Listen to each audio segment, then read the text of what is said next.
you felt like you have to make compromises between location, proximity to city, light rail, all that stuff, and an awesome house? Today, I'm here to tell you, you may not have to make that compromise.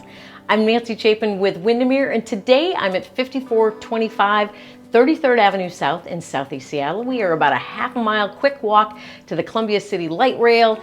Great amenities all nearby, and we have a great craftsman here with a lot of updates that I think you're gonna like.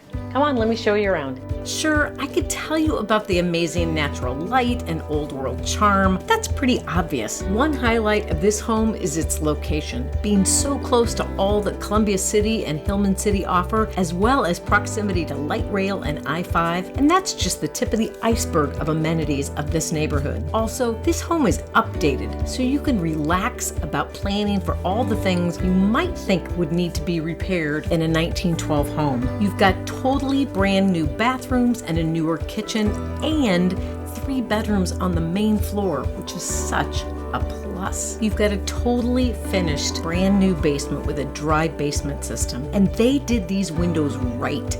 The legal egress windows and window wells provide a level of safety that you just don't get in all those non-conforming bedrooms that are in most basements. There's a recirculating tankless hot water tank that'll keep you in hot water all the time. The kitchen is updated with an induction stovetop, and your EV charging system means you finally can get that electric car. And the spacious yet low maintenance yard means more relaxing and less constant weeding. And maybe what you need to know more than anything else about this home is that it's situated in a very strong and caring community. You're not just getting a fabulously updated house here, you'd be getting a home that reflects you and what matters most, how you lived your best life.